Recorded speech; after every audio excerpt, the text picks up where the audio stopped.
May all beings be happy. May all beings be healthy. May all beings be free from harm. May all beings love life. May all beings awaken. Welcome to another Cuke audio podcast. I'm DC, Poobah of Cuke Audio and Cuke Archives, preserving the legacy of Shunryu Suzuki and those whose paths crossed his, and anything else that comes to mind. I pray that you and yours are safe and comfortable, free from economic hardship, and able to get out and do whatever it is you want within the limitations of the universal precept of do as little harm as possible. So today we have a guest, one John Tarrant, the founding teacher of PCI, the Pacific Zen Institute in Santa Rosa, California. He's Dharma of Robert Aiken in Hawaii, and in the Yasutani lineage, and he is a koan teacher. And the Pacific Zen Institute is a fiscal sponsor of Cuke Archives. So John, I hold John very dear in my heart. I also lived on his property for, 8-9 years, 2003 to 2011, something like that. Yeah, I think so. And wow, what a great landlord. And that's how it starts. When it starts off, I'm saying, he and I were talking, and I'd called him an hour early by accident. I do that sort of thing. I get my days, my times mixed up, because I'm like 12 hours ahead. What am I 12 hours ahead of? Nova Scotia, right? So 13 of New York, 16 of San Francisco, and anyway. So I make agreements with people. It'll be such a time here and such a time there, and it'll be in the morning here, and it'll be the evening there this time. And then I called him while I was in the middle of the meeting. And then, so when I called him an hour later, I apologized. And I think the first thing he says is, I know how forgiving you are because I lived with you for so long. Yeah, indeed. An exemplary landlord. Not really a landlord, a benefactor. I'd say John Tarrant has been one of the major benefactors of Cuke Archives since then. And Pacific Zen Institute is pacificzen.org. Yeah, pacificzen.org. John's written 2 books, too. I urge you to immediately purchase and read one after another. The Light Inside the Dark and Bring Me the Rhinoceros. Okay, well, look, I want to tell you how I came to live at John's, right? My beloved third wife, Elin Schweikert, then Elin Chadwick, now Elin Powers. She and I, after many happy years together, split up. And so I was living in this house in Sebastopol. She went on to another place. And, Clay was there half the time with me. And I sort of lost control of it. I couldn't live in a house like that without letting other people live there. And also, there were a lot of payments, and I wasn't charging anyone. I really can't. I can't have that. I can't be living in a place that's more than I need, because it'll get filled. And so I sold it. And Johnny Thorne, some of you may know, had done some work for me, and I needed to pay him. I was wrapping things up. The home was sold, and I was just getting ready to beyond my home without a home.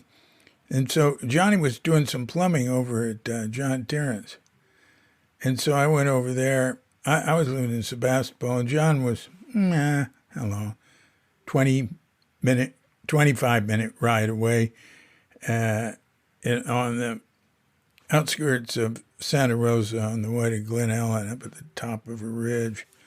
So I went up there and gave Johnny a check or cash, not PayPal. Anyway, and so John and I started talking, and he said, yeah, you sold your home. I said, oh, yeah. He said, well, when are you moving out? I said, in 3 days. And he said, where are you going? I said, I don't know. I thought I'd just drive around, screw around. So he said, well, why don't you move here? You can live in my barn. And I said, oh, gosh, well, yeah, and I could, I won't tell you the deal we made. It's too nice. Other people might be asking for the same thing. And so that was it. All of a sudden, I had a place to go. And that barn, it was so great, really big, And I lived upstairs. I guess where initially there'd been hay and put windows in. He'd actually spent a year living up there when he and his wife split up. But over the course of that time, I just totally remodeled the place. And, after a while, starting in 2005, and pretty early in the year, Katrinka started living with me there. And so, it was great. I loved it. We had sheep. We got sheep and took care of the sheep and took care of it. His ex-wife, Roberta, lived next door, on the same piece of land. And I was sort of property manager. And it was great. What a great boss. Wow. Anyway, that's enough. Let's hear from John. But first, let's have our pause to meditate. And then we'll get into the discussion with John Tarrant. So when you hear the bell, hit pause and meditate or whatever for as long as you wish. And when you're ready to end the meditation, hit unpause. And we'll be there to hit the bell and get going with John Tarrant.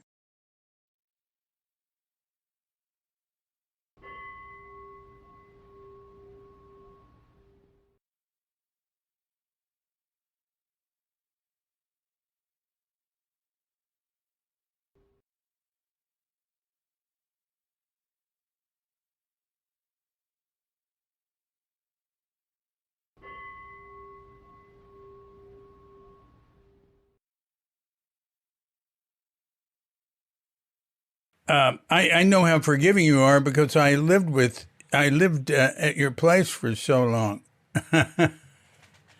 And you were an excellent host, I must say. So look, John, just what are you up to these days? What am I up to? I'm kind of like you. I'm always writing a book, and there's that. And so, and really, my thing is koans and how there's some sort of path through the uncertainties of things. And I suppose that's my big thing, is how to offer people a path through uncertainty, not by providing certainty, but by teaching them, to rely on the uncertainty. Mm-hmm. Seems to be, that's my idea of Zen, And so, and I do that through koans. And so at the moment I'm doing this book of, actually I started out I thought, well, I'll try and teach it as a class for senior people.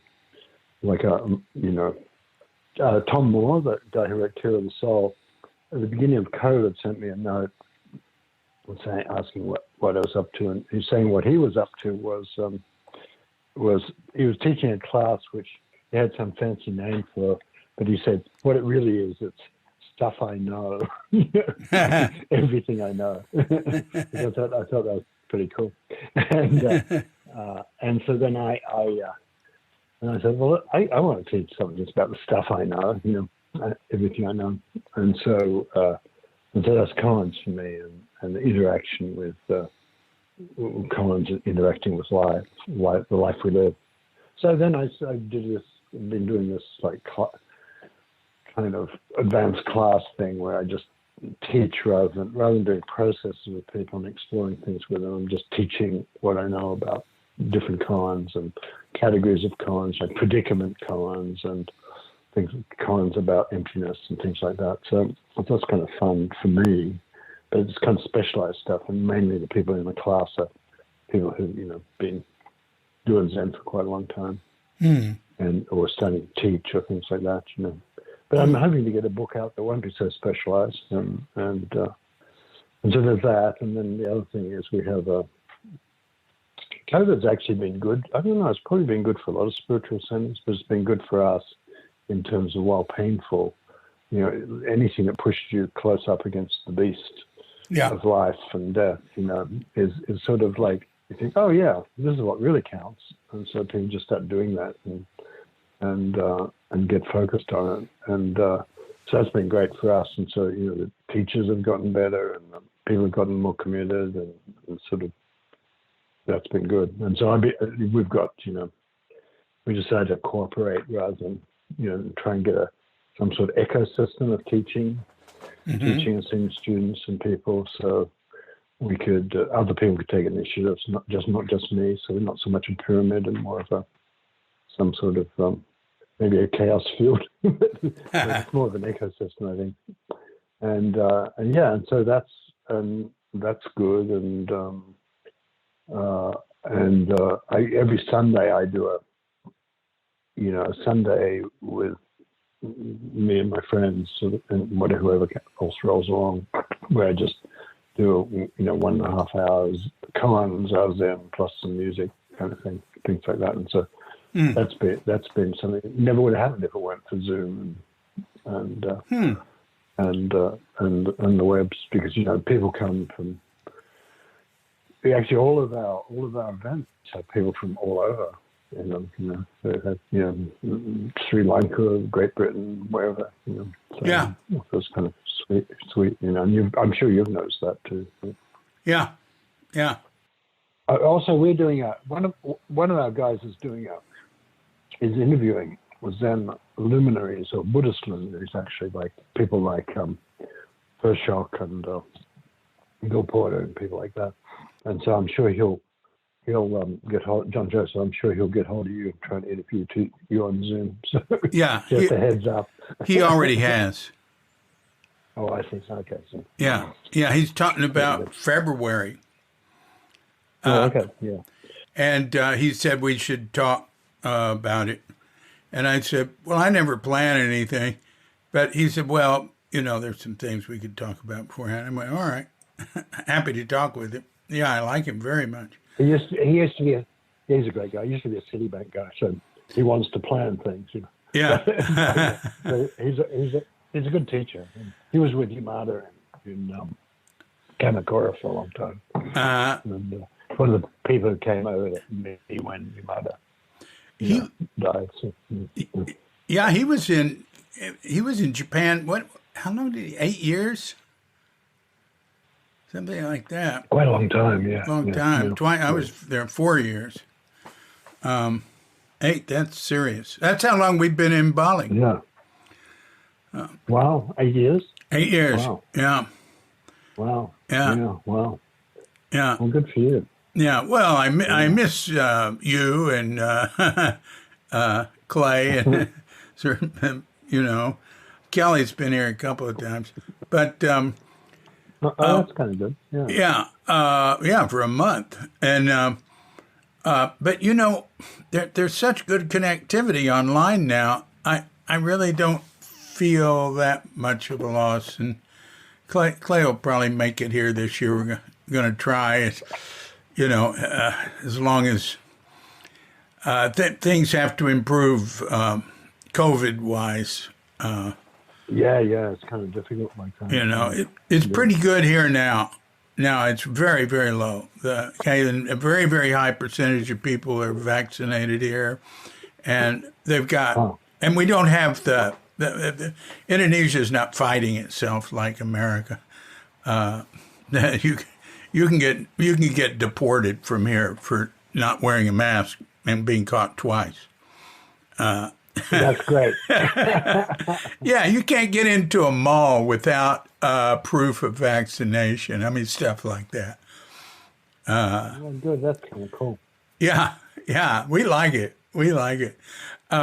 So you're the founding teacher of the Pacific Zen Institute, located in Santa Rosa. What I wanted to ask you, when did you start the Pacific Zen Institute? I mean, I I was living around you then. I remember you way back, but I can't remember when. Well, basically, I just started something in the '80s when I first moved to California from Hawaii, and it's had different names, and so it ended up being the Pacific Zen Institute Uh huh. I don't know, about '99 or 2000 or something like that. 2000. I'm not sure. I'm not good at that sort of thing. Yeah. You really aren't, Yeah. because I know you all were meeting and sitting before '99. Because I sat Well, with you. I in mean, I can 86, remember going over to yeah. Pengrove. In '80s, yeah. Oh, that's right. Yeah, in '86, I came from. I just left Honolulu to, island fever and all, and also decided to. I was with Robert Aiken, and had been his head of practice for a long, long time, and I was teaching as a junior teacher, what we call a sensei now, there for quite a while, and he had built a zendo, and he wanted me to sort of stay and develop the zendo. So he built a temple in Honolulu, and it was moving up from a relatively small house that had been in for many years, Mm-hmm. and that everybody saw, and Roshi had been through, and Yastani Roshi and things, but and so he was moving it to there, and he and I had some conversations with his board about me running the place, and then I just really didn't think. Anyway, I turned it down to run his temple, and decided I'd do better off on my own and come to California. So. And I think it wasn't like anything in particular. It was just that, very venerable, wonderful old gentlemen tend not to give up power when say they want to. Oh, So I just knew definitely. that I wouldn't have any decision-making authority or anything. Oh, I yeah. also knew that I wanted to innovate in Zen, and that you can't do that while your teacher's sort of looking over your shoulder all the time. Yeah, So yeah. I've seen that. I mean, I've seen that in other lineages, definitely, and it's you'll probably be guilty of it too at some point. But I haven't yeah, noticed that. You don't seem to be. I'm sure I already am. But, I'm saying, the whole thing about, like, with Aiken Roshi, people used to. He had a cough from when he'd been in prison during the war, and in Japan, and he'd gotten pneumonia and so he had this cough, and his senior students would even develop that kind of cough, when they cleared their throat. It was kind of fun. So it was hard to find your own path, and so anyway, that's why I came here, and I actually thought I'd just take a break and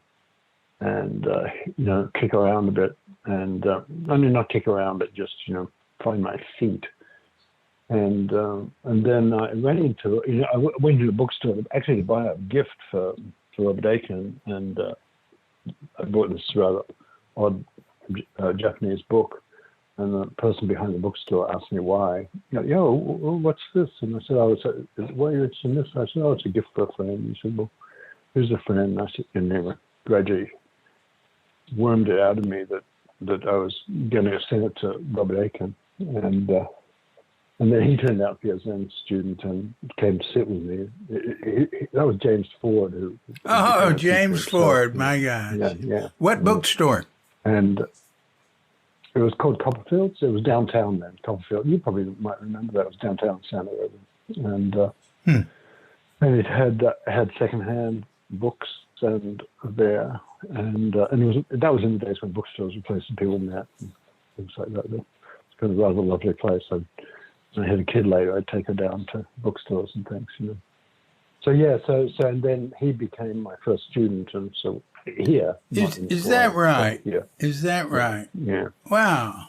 And he sat with me, and I had a funny little scene that I had a little house downtown Santa Rosa, and it had a living room, but it didn't have any spare. It didn't have a spare bedroom for a interview room, sunset and duck sun room, And so we used to sit out on the lawn with sun umbrellas in summer and rain umbrellas in winter. Is that right? People would come out through the winter rain and sit and it was kind of really. It was so ridiculous. It was sort of fun. Wow. That's really interesting. I missed that stage.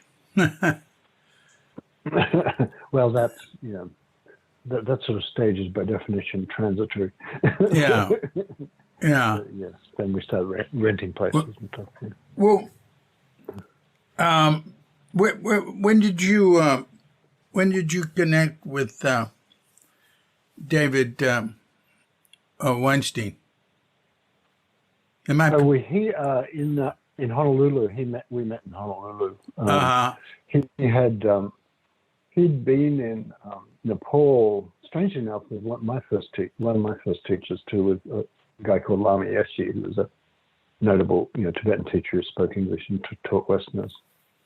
And and that was Dharamsala maybe. Anyway, he'd been in Tibetan Buddhism, but he got interested in Zen and came to the Honolulu center there at the time when I was running the center, and living there, and he came and lived there a bit and stuff, and then he did a degree at University of Hawaii, and so we'd known each other forever. And then he and Aiken Roshi just couldn't do koans with Aiken Roshi, and he just couldn't bear it, and so he went to Kamakura and studied with Yamada Roshi and told him, I don't want to do koans. I'll do anything but not koans. I hate koans. And Yamada Roshi said, oh, very well. Just, you can, Yamada Roshi did this great thing, you can, it's very hard to get enlightened doing shikantaza. And probably no one since Dogen has really done it that way, but you can do it, that sort of thing. And then Yamada immediately he said, don't think of this as a koan, but, who are you? And don't think of this as a koan, but you would give him koans. Yeah. And sort of gradually talked him into it. So it's sort of trickster behavior. Yeah. Yeah. Wow. So Dave Weinstein, then, when he came back when Yamada died, and he and John Joseph the same, the two people both became teachers. Yeah, came back from Yamada Roshi. I think he sent people to me. Yeah. And how did you get involved with Aiken, and when did that start? Well, I'd been in Australia, and I realized I wanted to study Zen, and I'd actually gone to a study with this Tibetans in Australia, which is the only game in town. Month-long retreat. I had this funny Dharma story. I knew I wanted something, but I didn't know what it was. And so I'd actually been going off and sitting in forests and trying to work out my mind. I didn't know anything about meditation or Buddhism or anything. But then I met a friend. I was working in the proofreader for a publishing house in Brisbane. And I met somebody on the street corner who worked for the publishing house and didn't know very well. Actually, wasn't a friend. And as one does with people who don't you don't know very well, so like me, somebody at a train station or something, or an airport, and we just started talking about what was important. She said, "Oh, these Tibetans are coming to town. I'm thinking of doing this retreat and doing a month-long retreat." And I said, "Well, immediately I said, well, how do I get hold of it?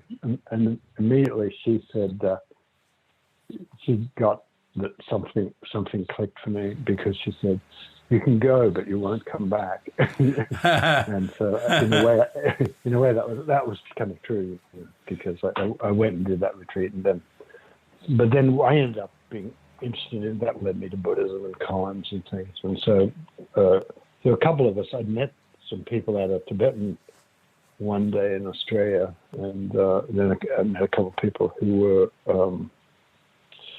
Zen, interested in Zen, been Japan, things like that. And then we rode around to various teachers who spoke English, and the only person who wrote back was Robert Aiken. So we went and we went to Hawaii to study with him.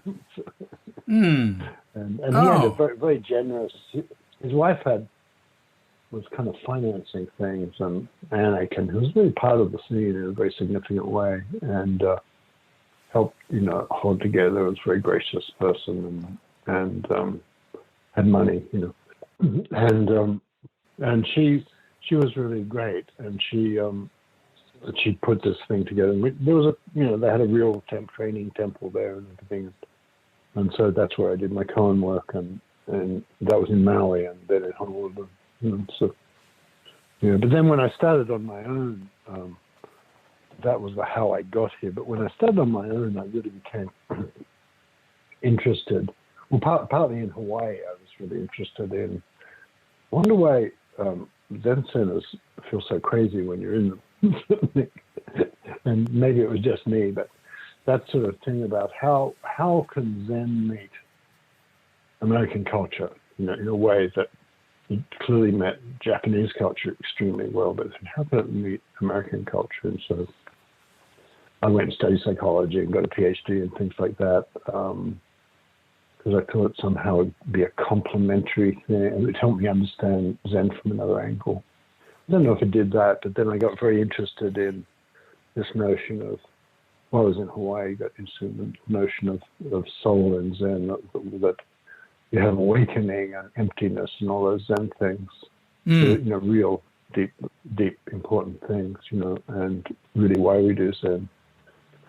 All the big questions, who are we, where do we come from, where are we going, are involved. They're all involved with Zen, but also there's that, how do we live together and things like that. And so that part of it was sort of creativity and dreams and stories and things like that for me. So I got very interested in integrating those two things.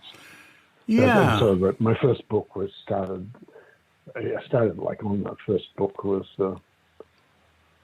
called Light Inside the Dark, and I did that. I began those ideas when I was trying to run a Zendo in Honolulu, and thinking, this is a lot harder than it ought to be. I'm not holding my mouth right somehow trying to run a Zendo.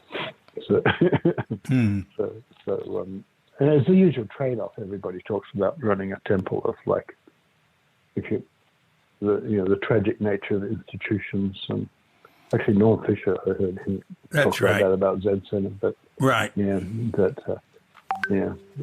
if you make the institution work, you stop the purpose of the institution occurring, and things like that.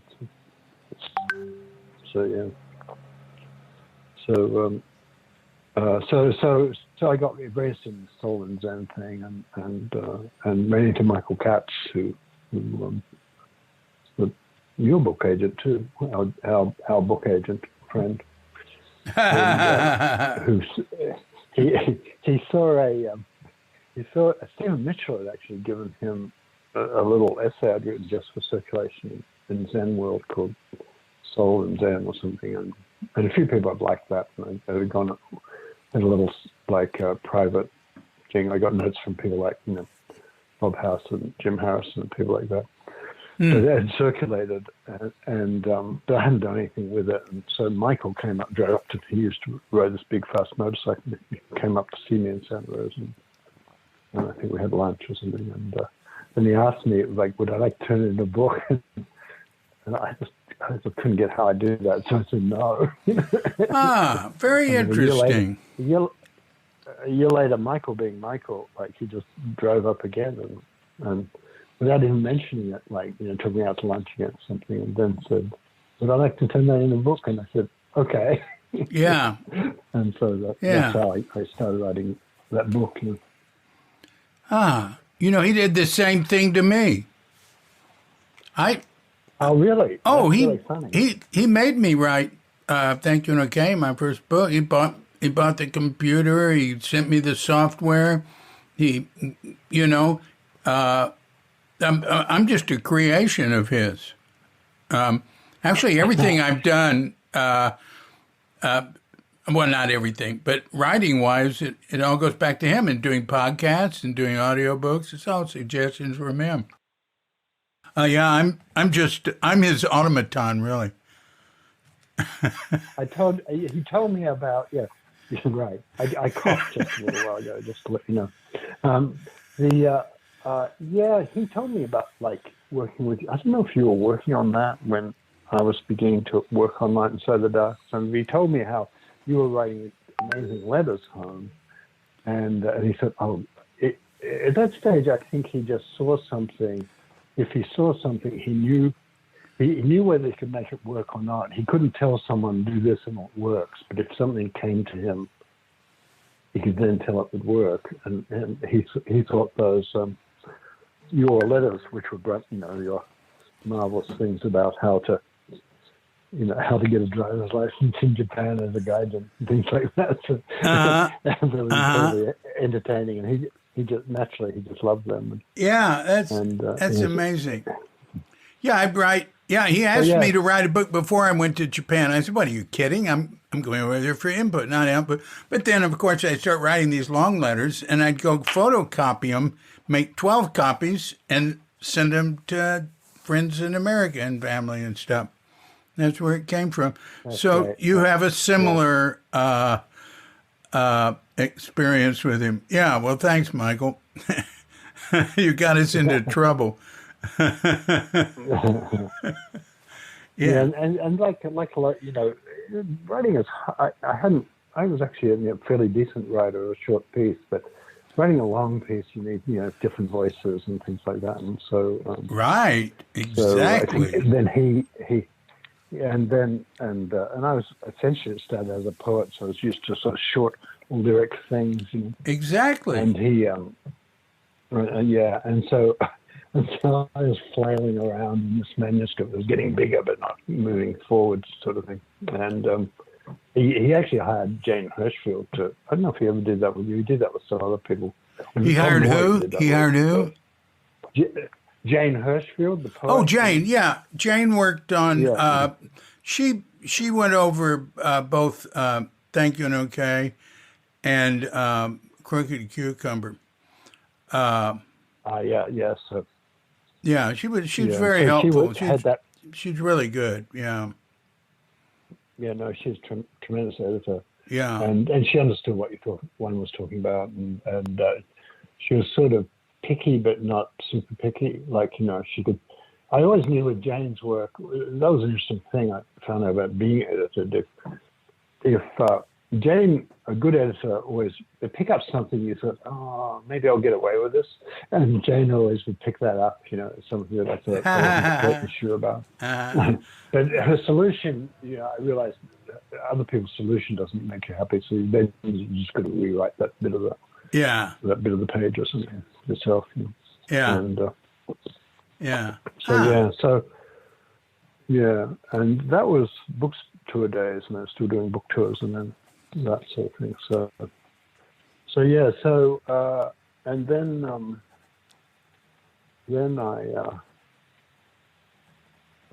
I got a question. I mean, I don't want to take you off your trajectory. Ask me now. I have no particular I do not have a trajectory. All right, good. When you were at, what's the name of Enkin's group in Hawaii? It's the Diamond Sangha. And Kokoan was the Kokoan. This place here, little temple here. This place, Kokoan. Yeah. And which island was it on? He was on Manoa on Oahu, yeah, near the university. Yeah. And but he was in Maui for a while, wasn't he? And Yeah, when I first came, he had a training temple in Maui, which was an old, I don't know, hotel. People like to say it had been a geisha house at some stage. I don't know if that was true. But it was a sort of a small hotel, and it was with a beautiful, wood floor and big windows looking out over the sea and a very long distance view for the sea. But and then view of Haleakala, which everywhere on Maui has, of course, but from the gardens, and so it was a great place to train, and it was nice because it was full of unlikely people, like a good Zendo should be. And also, interesting people would wander through, like somebody be banging on the door at some inappropriate time, and you turn out and there was Larry Ferlinghetti. People like that would come. oh, Or Paul Reps would come through. John Stevens came through and did keto demonstrations in the dojo and things like that. It was a lot of fun, and as well as being a really hard training. So, we were up at not hard, but we were up at very early in the morning, and went and did Doxon every day, sort of thing, a couple of times, sometimes some days, and did worked a lot and did a lot of sessions. You do 8 long sessions, a lot of very short retreats. So yeah, it was a good place for me because I just wanted to sit down and stop until my mind stopped biting me. Well, Who else was there? William Milne, the poet, was there. Who's a tremendous, great poet, and he was very keen on koans, and so he would come to you'd just see him all the time. He was one of the great characters of Zendo because he'd always, when he woke up in Sesshin, like at 4 a.m. whatever it was, then he'd immediately stand on his head, if you were sharing a dorm with him, and then which is sort of fascinating. You really notice people's interesting, the peculiar behavior of the forest creatures, so in a temple, that is, and so he would stand on his head and some yoga thing, I guess, and then he'd sort of roll down, he'd start furiously writing, and he'd be writing, I think he was writing his next book of poems, sort of thing, and then he'd come scramble. You had to be in the Zendo for tea, and it wasn't the kind of thing he'd come in slowly to. He could be late for, and so he'd just dash in, still getting dressed, like his robes, trying to get his arm in his robes, flying into the Zendo and getting his Sikh fatigue. That's great. Kind of That's so there's great. that sort of thing, all these wonderful characters you get at the Zendo. You were involved with Jerry Brown and Jacques Barzaghi when they came over, right? Yeah, I knew them. I don't know how I got hold of. Jacques. When I was in Hawaii, Jacques had come through. He and Jerry had been in Kamakura with Yamada Roshi, and Jacques had come through and spent a bit of time doing session with Robert Aiken. Yeah. Aiken Roshi, and I remember, and Jacques was, I can't remember, and he had a girl, like he was developing a relationship with a girlfriend, and I was going away, and I said, well, you can have my house. And I left him a bottle of whiskey or something in my house, and so I developed a friendship with Jacques that way, and and then he connected me with Jerry, and we used to, I didn't know each other that well, but we'd go for walks sometimes, and then Jerry had a firehouse in San Francisco in Pacific Heights. It just sound like one of those reminiscent things that you're so good at. But yeah, he had a old firehouse, and he used to lend his house to me to do one-day retreats, Zenkai, and it was a funny. It still had the fire pole, and it had 2 stories, and so you go up the stairs, but it was great to come down to the Zendo. Was where the fire trucks had been, was the big main room, and it was fun. I could come down in my robes to come down the fire pole to give a T-shirt. It's like a lot of that was sort of fun too. Oh. And then when Jerry bought Jacques and Zoe, then they had a big live space in Jack London's London area in Oakland when Jerry decided he was running a radio program, and I think he was deciding he was going to run for mayor of Oakland, try and get back into politics that way, and so we used to have a sitting group in their house there, and Jerry was like doing his radio station and stuff, and we'd be sitting and say hello and things, and he also knew Dave Weinstein pretty well because they'd been in Kamakura together. Oh, and, yeah. So yeah. And then Jerry went on, as you know, to become governor again. Yeah. Things like that, which was great for everybody. Yeah. He's a 4-term governor. Yeah, and a great force of nature in the universe. And he's been very good for California. Yeah, he is, he is so, to me, in tune with the key problems of the world, climate change, and the threat of accidental nuclear war and nuclear war. He's much more aware of that, but that's just forgotten about people, and it's really just a looming threat all the time. He's put some real time into trying to communicate about that using his cachet, I think he's still. He said he wanted to focus on climate change and the threat of nuclear weapons after being governor. So, the climate change thing is huge for him. Yeah, me too. Yeah. He's the.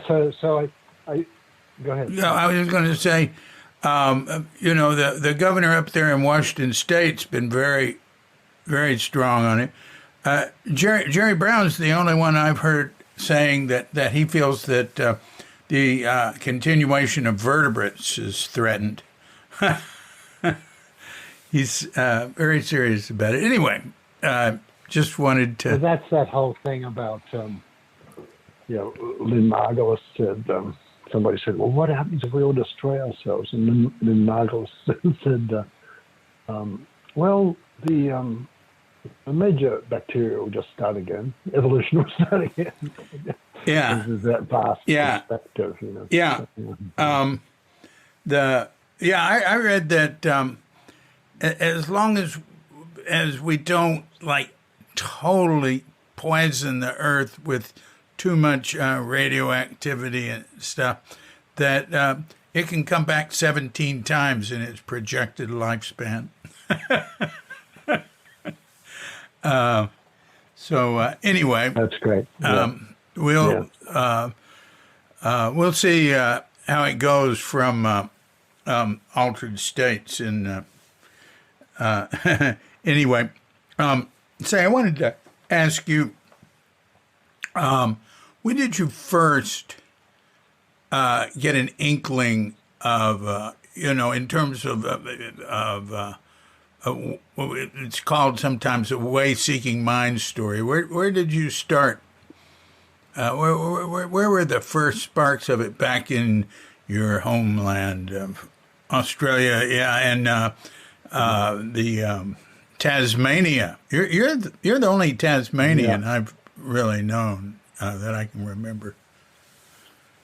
And there was some occasionally come on our Sunday program because they're living all over the world. Tasmania was made from. There was an indigenous people there who'd been cut off from the mainland for a lot, since the last ice age, and then there was convicts and Chinese laborers who were sent out, and so Tasmania was a very a place full of I might say unusual people, and so, but then Tasmanians tend to run away to other places all over the world. So I was one of them. So I think I don't know.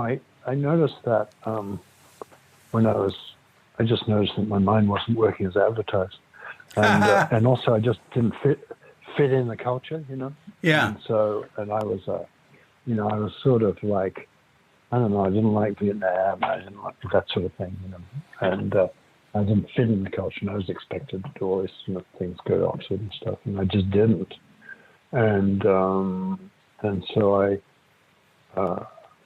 actually resisted the draft, which was in Australia, and I was the first person in my state to do that, and I knew nothing about other people doing that. I didn't have I just didn't want to go somewhere and kill strangers, sort of thing. I didn't have a big view about war or politics in New Zealand. And because I was from this provincial place where we didn't have sophisticated views, I just thought, I didn't have a grudge against these people living in Vietnam. So I was sort of underground for a few years, which you didn't have to go very far in Australia, but it meant I couldn't, I had to get work in places where nobody would ask questions. So I worked in the mines and fishing fleet. And I think that was sort of the beginning, well, it was a certain old copper mine, and in the mountains, the Mount Lyell Mining and Railway Company, and I was actually put in the smelter, which was and they bring in ore and rock and coke and things like that, and then smelt it, and then the whole a couple of story building was big ancient Dickensian sort of 9th century building, and was had copper, molten copper. Basically, it was molten metal being poured into different things and carted around, slopping out of huge pots as big as a room, being carried by cranes and things like that. Wow. So it was a sort of Gothic place, and they made me think about I went there, which was like rock and earth and incredibly polluted. It was like the whole landscape is beautiful, like cold rainforest landscape, some Gondwana forest and everything was there, but it was all burned off completely. It was just naked rock for miles and miles around, burned off by the smelters. So it was one of those industrial madhouses. And I don't know why I worked there, but it was a place that didn't ask any questions. Nobody would give you a job like that. And that's sort of interesting initiatory experience, I think. Like in the Jungian alchemical system, there's earth and fire, and I think I was experiencing earth and fire and pressure and things like that there. And then I later ran away to the fishing fleets to experience water and air in the tropics. But I think in a way, realizing that I didn't want the life, that I couldn't, it wasn't I didn't want, I had to find some other path through life than the one that was the off-the-shelf lives that offered, and I think that was the beginning, and then I just had to sort of keep doing things until something seemed like it. And actually, the first time I ran into something, it wasn't actually the Tibetans, but I used to go out into the rainforest in South Queensland. They had the old ancient Gondwana forest left over from when Australia and Antarctica were the same place. It was there, and ancient myrtle trees and just like flora that doesn't exist, only exists in these special remnant areas in Australia. And I would go out and just, nobody was ever there, and I'd just go out and just wander around and just spend the night, and sometimes a couple of nights, and just listen to the forest. And I think, it was a bit like, I don't know, when you're trying to get back in shape and you're going to a yoga class or something, and you just think, I don't know if I want to do this, but probably, and I'd go into the forest with that sort of feeling of, I don't know, my mind's fighting itself and things like that. And then I'd get far, far into the forest, and at some stage I'd just stop and sit and watch at night the forest would come alive with, glowworms and luminous beetles and luminous fungi and things, and I just sort of always felt, and everything would get quiet, and I always felt well looked after in the forest, and it was as if the forest taught me to meditate. Really. So that's when I found out Tibetans were coming to town. I didn't know what they did or anything, but somehow I had the idea they were in that general territory. So, so that would be what you're calling way-seeking mind. I think it just comes and gets you, even if you don't know what you're looking for. Yeah, you didn't come And that's back. the important You went part there of the and Dharma. Yeah, I didn't come back. Exactly. uh, Yeah, yeah. yeah. Yeah, and I got very interested also in how I read another book called Bring Me the Rhinoceros. Right. And how Zen koans can, I think the first title was How Zen koans Can Save Your Life, but I never, that was, it was I don't remember, Random House book, I think. And their subtitle was, which they never consult you on, of course, but it was How Koans Can Bring You Joy or something. When it was, the second edition was with Shambhala, and I said, that seems sort of wimpy. How about How Koans Can Save Your Life was the subtitle. Bring Me the Rhinoceros in the second edition. But, yeah. Yeah. And so I wrote that to try and bring koans into, they're not this esoteric thing where people often treat them like a gadget or something like that you had to solve, And, Yeah. And for me, it was more like, you walk into this, it's like walking into a cathedral or something, and it acts upon you in some way, like walking in the forest, really, that I spoke about. And so you just stay with, the koan becomes a friend, but it's also this environment you're in. So I wrote a book to try and show how that might work in somebody's life. So that was Bring Me the Rhinoceros, which, that famous rhinoceros koan where the Zen teacher says, somebody's given me this rare ivory rhinoceros fan, some important official probably. And anyway, he asks, he says, bring me the rhinoceros fan, and his assistant says, his attendant says, it's broken, and says, oh, in that case, bring me the rhinoceros. Yeah. And it was one of the strange things that I never knew what to do with, and so I remember when I was writing that, began to write that book, that I ran into, I think it was somebody I knew, I can't remember who it was now, but we were in Mill Valley, and she asked me what I was doing, and so I was doing a book on koans. She said, well, give me an example of koans. So I told her that, because I thought, this is pretty incomprehensible. It's not, and I just wanted to see what you do with it, And she said, oh, I understand that. And she told me this touching story of how she'd had a child who died, and she kept trying to repair the broken fan. She said, like to bring the child back to somehow. She couldn't accept the child's death, but to bring, if the fan's broken, to bring me a rhinoceros, she said she could go on with a very full, rich life, really loving her dead child, as long as she wasn't trying to undo the death. But repair the broken fan or whatever it was. So that gave me a kind of confidence that even people without any Buddhist training or anything, might get something about koans. Yeah. And how they're a way of entering reality, and I suppose dancing with things. That's dancing with life. That's opens different gateways, I guess. Yeah. Yeah. Now as you mentioned earlier, you became a therapist. Did you become a psychoanalyst? Kind of, yeah. I mainly ended up doing. It was really just it was interesting, and I thought, it might help. Most people become psychotherapists if they thought it might help them. But my passion was to learn about the mind and the psyche, and so I did, and I ended up doing. And I found, I studied all these different parts of it. I, interviewed all these people who knew a lot, but I ended up being most interested in Jungian analysis because it seemed like there was a Taoist Zen kind of quality about it. It seemed like you tried to accord with the Tao rather than like, fixing problems according to precept. Yeah. The preset notion of what, go back and fix your childhood or express your emotions and that will cure you or something like that. And which sort of just wasn't interesting to me.